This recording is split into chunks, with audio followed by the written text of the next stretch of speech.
Hey guys, and welcome to the next tutorial of ethical hacking and penetration testing via Kali Linux. So in the previous tutorials I taught you about hacking a Windows machine and other different types of Trojans and how we can go ahead and do DDoS attacks on multiple machines by doing a distributed denial of service attack or just a denial of service attack. I also taught you as to how I can go ahead and actually, after penetrating a computer, how I can actually go ahead and run, let's say, a DDoS file from his computer, or I can just do it without even accessing his computer. I can just go ahead and send him a link, and as soon as he clicks on that link, boom, his computer will totally stop responding, and he will have to actually unplug the computer because everything, the keyboard, the mouse, and even its processor, everything will stop working, and it will go ahead and create an infinite loop in the background which will make the computer stop working. It will not even give the user a second's time to go ahead and make any kind of changes, because as soon as he clicks this link, he won't even be able to move his mouse and everything will be stopped. So we saw all of those things in the previous tutorials. But let's do something different this time. We will be, in this tutorial, we will be taking a look as to how we can actually go ahead and hack into an Android and hack a computer using an Android. And as you know that Android is the main platform for that is Java, and it's mostly or almost a type of Linux, and if you have ever used a terminal in Android, I'll just go ahead and show you some specific apps that I have been going through. So if you terminal emulator Android, you can go on the Google Play Store, and there are different applications through which you could go ahead and run this kind of specific terminal on your Android. You can just run the terminal emulator, or there is one more, I don't remember exactly.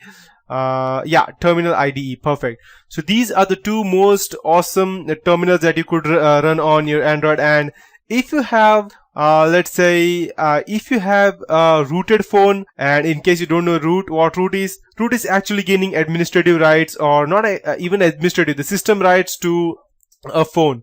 Normally when you get a phone, you only have let's say I can say as you only have the user rights. When, let's say for example, when you go ahead and open your Windows system, you can either go and get your system rights or the user rights. So similarly, when you purchase a new phone, you normally go ahead and get only the user rights. You don't have the administrative rights, so you cannot go ahead and actually uninstall the system files. So you can go to your you put your website, your cell phone name. For example, mine is Nexus 5, so you can type Nexus 5 root, and you can type XDA, and XDA is a website where you can get a root for any kind of cell phone. Almost all cell phones you will find all types of root over here. So this XDA specific website, this is a forum where you can get any kind of websites and tools that you need.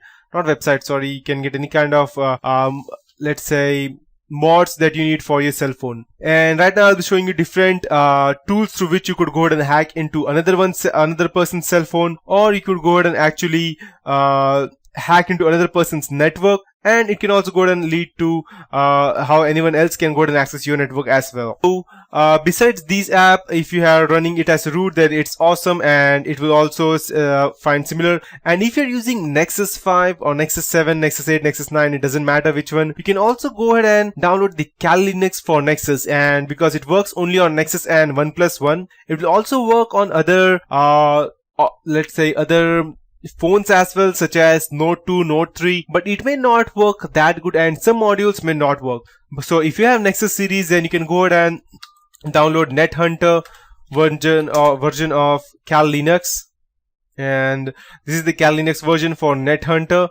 You can go ahead and download this specific thing for your it starts from Nexus 4 to Nexus 10, and it also has it also supports OnePlus 1 as well. So as you can see, NetHunter runs on chroot environment on Android device. So if you start a system via Android application, blah blah blah and all these things. So you can go ahead and run this all by yourself, but you need a rooted phone for this, else it will not work. And it has HID keyboard, that's Tinsy keyboard, bad USB man in the middle attacks, and one-click mana evil access point. There's nothing better you can get instead of this. It also has a 802.11 frame injection, and which supports variety of USB and ICs. That means you can also connect your own USB router to your cell phone, and you can run these things. So this is a lot of fancy stuff, and if you don't have that much knowledge of actually going ahead and running this on your cell phone, then I can also show you different tools that you don't need to go ahead and install the Kali Linux Net Hunter if you have other cell phones or normal cell phone, any random cell phone with at least a minimum of 512 MB of RAM, or if you have rooted it, then it's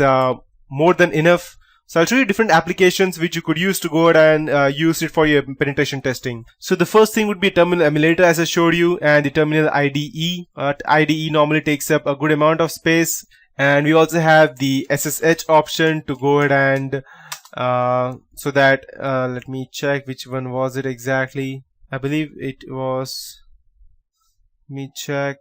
I believe we can also go ahead and connect through terminal IDE, but I use, yeah, SSH Droid, perfect. So this one I was searching for. You can use SSH Droid to go ahead and securely connect any of your, don't just ignore this one, because this ratings are given by people who cannot actually use this. So you can also use the SSH Droid to connect to your cell phone or your computer. It may be Linux or Windows securely. This is another tool through which you can go ahead and securely connect to any of your remote machines.